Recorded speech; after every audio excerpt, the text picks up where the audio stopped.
Hello, it's the Gemin again.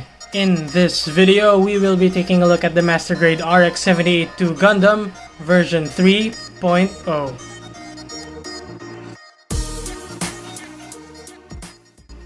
This is a follow-up to the kit's unboxing, so be sure to take a look at that video if you haven't. And if you want to see more reviews, be sure to hit that subscribe button. I already have a few videos uploaded and I'll be making more videos even after this one. So this is the 3.0 Gundam all built up. This design actually comes from the life-sized Gundam that was in Tokyo up until 2017. The one before they put the Unicorn Gundam there. Unlike how the source material depicts this Gundam design, they gave the classic Granddaddy a very modern look to it. And I absolutely love this aesthetic for the classic Gundam. It's somehow so satisfying to see that there are different tones of the colors, except for the yellow. All the colors here have multiple shades, but the yellow is just one shade of yellow. Even the inner frame has some different tones of gray in there, but you don't really see it because it's all under the armor. Also, the proportions are kind of a bit slimmed up. As I was building this kit, I noticed that it was kinda skinnier than the Granddaddy 1-year war version that I built some time ago. So go ahead and check that review out if you haven't. So anyway, when I was building this 3.0 kit, I started to love the slimmer proportions. For purists of these Gundam designs though, I can see that this type of redesign of multiple tones and skinnier proportions wouldn't agree with their love for this Gundam. But for me, this redesign definitely works. This isn't the first model kit of the RX-78-2 to have this modernized look though. I think it was the real grade that first used that design in model kit form. I haven't checked that kit out for myself, but I've heard that it kinda falls apart a lot. Have you guys checked that RG out yourselves? Anyway, let's talk a bit more about this kit's overall look. If you'll notice, I actually used some stickers this time. Normally I would skip putting on the stickers for the reviews. It's cause most of the time I personally don't really like how they look on the plastic since they have this weird outline. But then I realized I should show you guys what the kits would look like with them actually on the kit.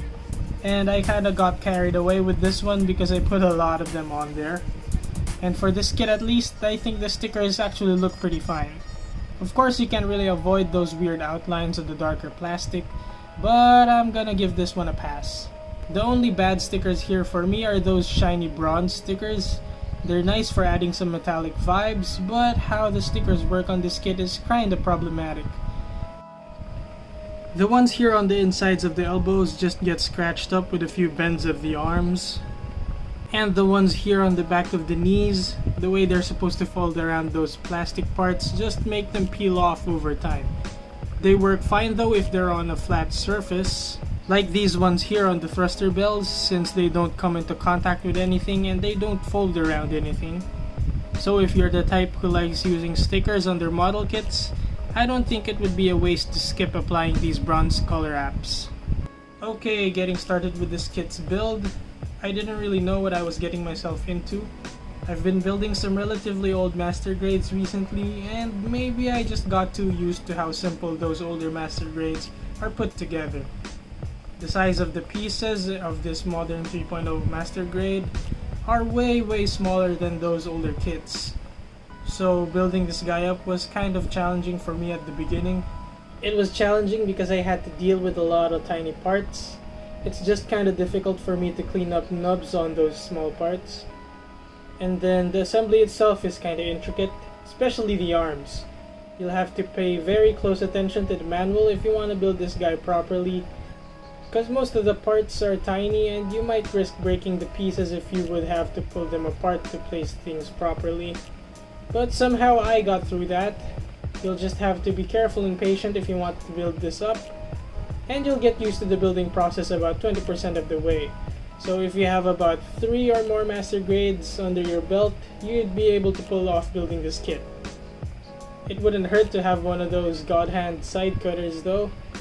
Those would just make cleaning up nubs a breeze. I wish I had those. But yeah, this build is definitely not for beginners.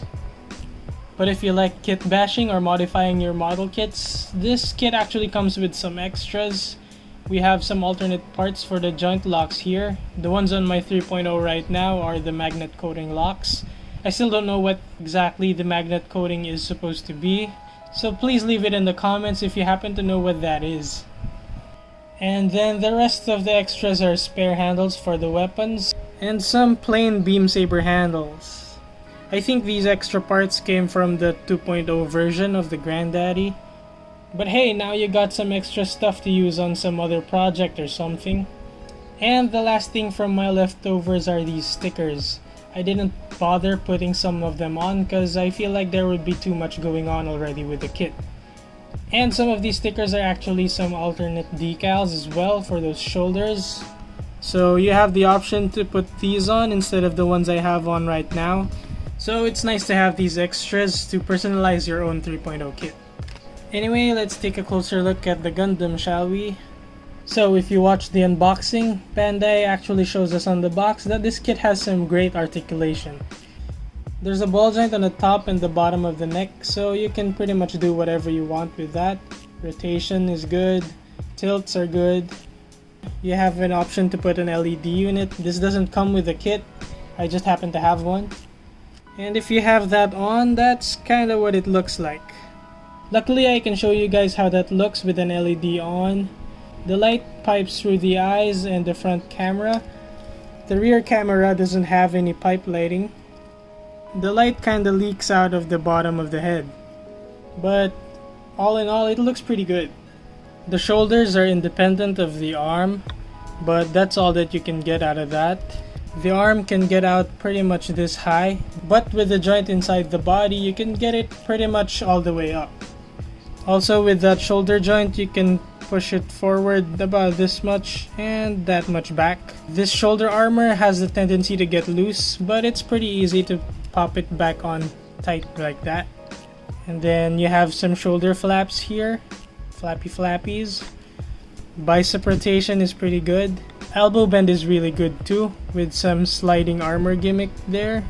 You can see that. It's subtle, but it's nice that you have it there.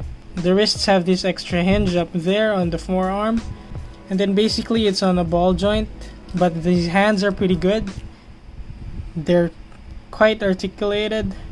They can pretty much do what a normal human hand can do.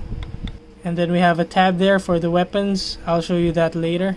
The chest vents can actually articulate, but I don't want to move that so that they're symmetric like that. Torso rotation is not full unless you kind of pull it off of the waist. Oop.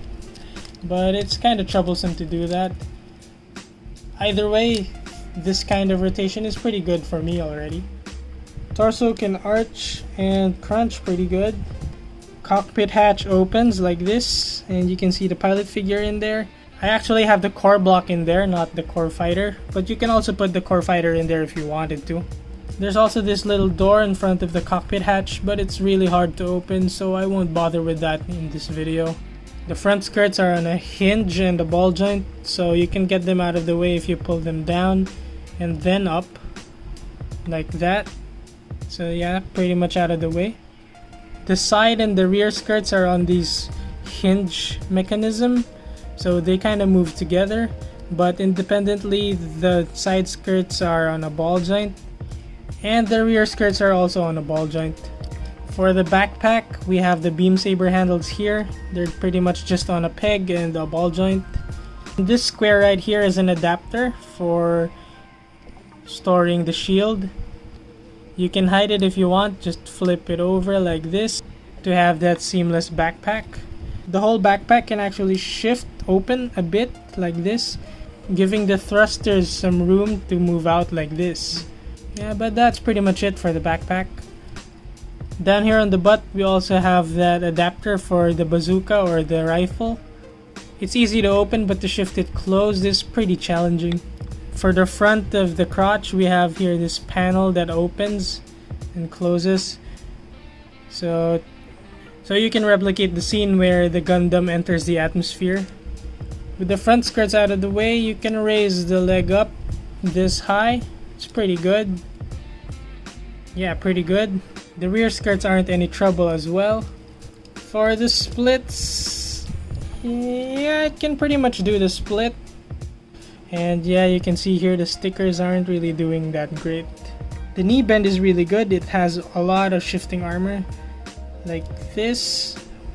Whoop, And you can see the thigh armor and the knee armor can shift like this. Looking pretty good. Looks pretty good in front as well. When you bend that, it all splits apart. Looks really good. And yeah, the leg bend is really nice. Got a full bend right there. We have an upper thigh swivel here. The ankle is pretty much on a double ball joint, but you can only get about this much side to side. Not a lot. You can go back about this much for pointing, and then this much for pointing up. There's also this mechanism on the top of the ankle that can shift it back like that. The armor splits there. It adds a little bit more room for the toe to point down, I guess, or whatever. The feet can bend here and here. Pretty nice. And then this back foot guard is actually on a ball joint. I don't know what that's for, but it's there. And then the ankle guard can move up and down like so. So all in all, the kit's articulation is really good. And before I show you any more poses, let's take a look at the accessories. So the first one is the base adapter. It's already on there. So you can put this on an action base, making some aerial poses. And the other one is the core fighter. You can use that instead of this core block. To do that, you just have to take off the core block and replace it with the core fighter here with those two pegs. Just slot the core fighter in there. And you got the core fighter inside as the core block. But you can't have the core fighter in there if you want to use the LED unit. So you gotta choose between having the LED inside or the core fighter. But that's not a problem for me since I like the core fighter displayed outside of the Gundam. So here's a closer look at the core fighter in core block mode. Looks pretty decent. Has some nice details of some vents and some thrusters. And to transform it into the core fighter, you just have to bend this. So when you bend that, the fin on the back actually pops out like so. And then just extend the cockpit hatch outward like that.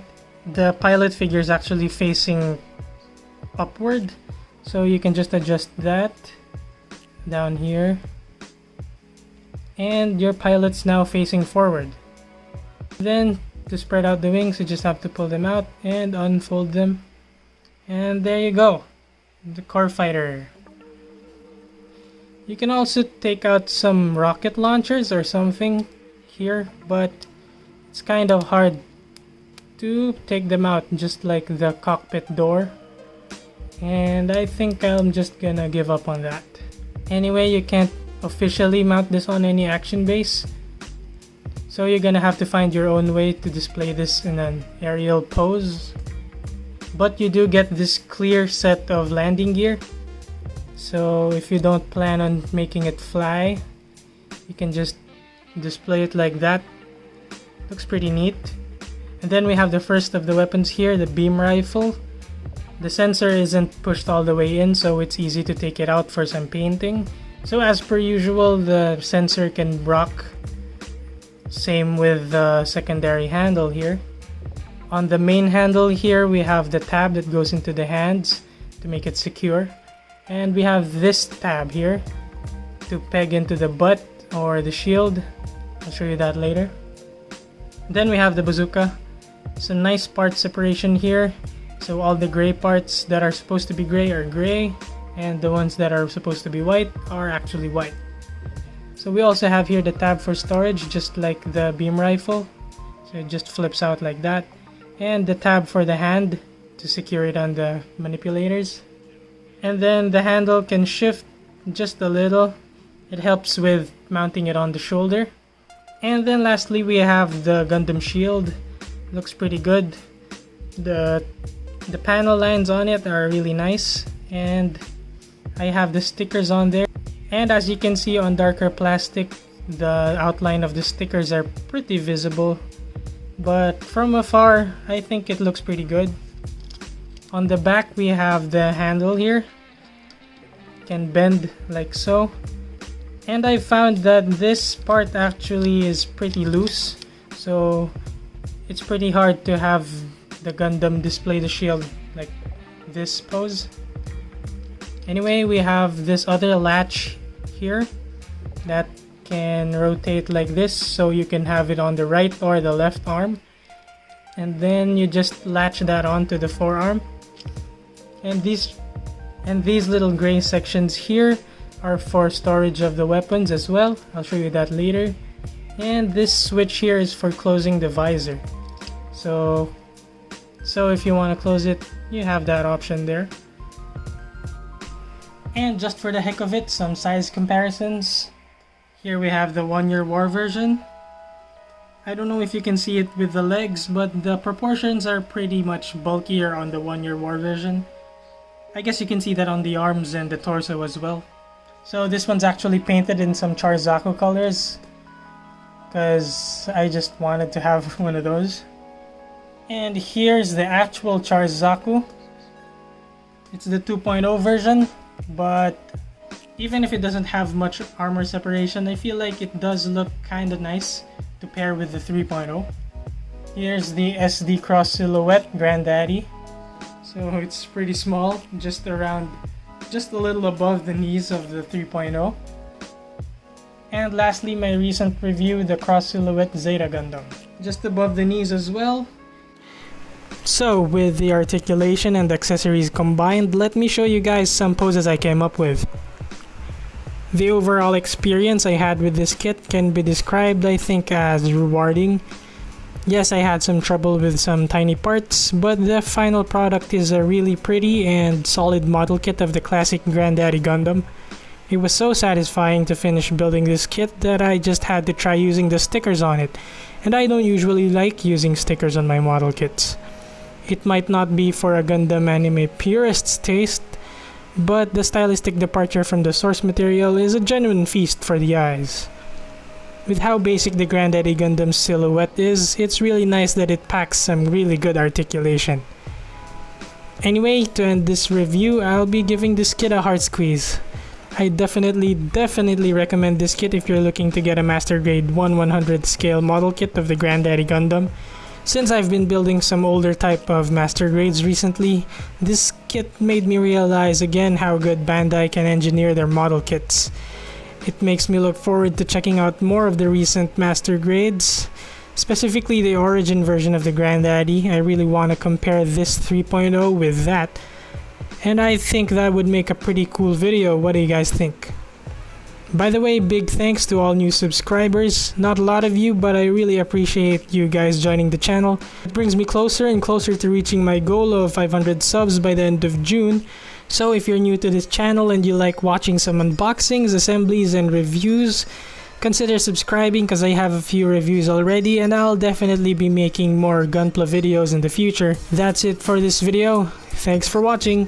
Bye!